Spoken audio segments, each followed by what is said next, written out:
মানুহে সহযোগিতা কৰিছে কাৰণ সেই অঞ্চলটোত এই উচ্ছেদৰ পিছত তাত যদি আমি উদ্যোগীকৰণ কৰিব পাৰোঁ সমগ্ৰ বিলাসীপাৰা চাপৰ অঞ্চলৰ ৰাইজ উপকৃত হ'ব।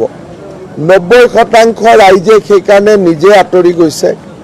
10% ৰাইজৰ মাজত সদায় অলপ থাকেই, কিন্তু মই ভাবোঁ যে ইমান ডাঙৰ কথা অলপ গণ্ডগোল হয়, কিন্তু মোৰ দৃষ্টিত শান্তিপূৰ্ণভাৱে এভিকশ্যন পাৰ হৈ গৈছে আৰু এইটো খুব ডাঙৰ এভিকশ্যন আছিল, প্ৰায় 4000 বিঘা মাটি।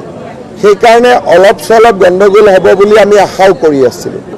চব এভিকশ্যনততো আৰু মানৱীয় বুলি কোনো কথা নাই। নটিচ দিয়া হয়, নটিচ দিয়াৰ পিছত যদি কোনোবা আঁতৰি নাযায় সেইটোতো মেচিন দিয়ে ভাঙিব। গতিকে তাত আৰু মানৱীয় উচ্ছেদৰ ডেফিনেশ্যনটো কি আছে?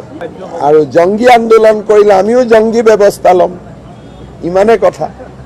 এতিয়ালৈকে শান্তিপূৰ্ণ আন্দোলন কৰি আছে, আমি শান্তিপূৰ্ণ ব্যৱস্থা লৈছোঁ। তেওঁলোকে জংগী কৰিলে আমিও জংগী কৰিম। 90% মানুহে সহযোগিতা কৰিছে কাৰণ সেই অঞ্চলটোত এই উচ্ছেদৰ পিছত তাত যদি আমি উদ্যোগীকৰণ কৰিব পাৰোঁ সমগ্ৰ বিলাসীপাৰা চাপৰ অঞ্চলৰ ৰাইজ উপকৃত হ'ব। 90% ৰাইজে সেইকাৰণে নিজে আঁতৰি গৈছে। 10% ৰাইজৰ মাজত সদায় অলপ থাকেই, কিন্তু মই ভাবোঁ যে ইমান ডাঙৰ কথা অলপ গণ্ডগোল হয়, কিন্তু মোৰ দৃষ্টিত শান্তিপূৰ্ণভাৱে এভিকশ্যন পাৰ হৈ গৈছে আৰু এইটো খুব ডাঙৰ এভিকশ্যন আছিল, প্ৰায় 4000 বিঘা মাটি। সেইকাৰণে অলপ চলপ গণ্ডগোল হ'ব বুলি আমি আশাও কৰি আছিলোঁ। চব এভিকশ্যনততো আৰু মানৱীয় বুলি কোনো কথা নাই। নটিচ দিয়া হয়, নটিচ দিয়াৰ পিছত যদি কোনোবা আঁতৰি নাযায় সেইটোতো মেচিন দিয়ে ভাঙিব।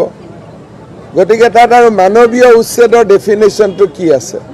আৰু জংগী আন্দোলন কৰিলে আমিও জংগী ব্যৱস্থা ল'ম, ইমানে কথা।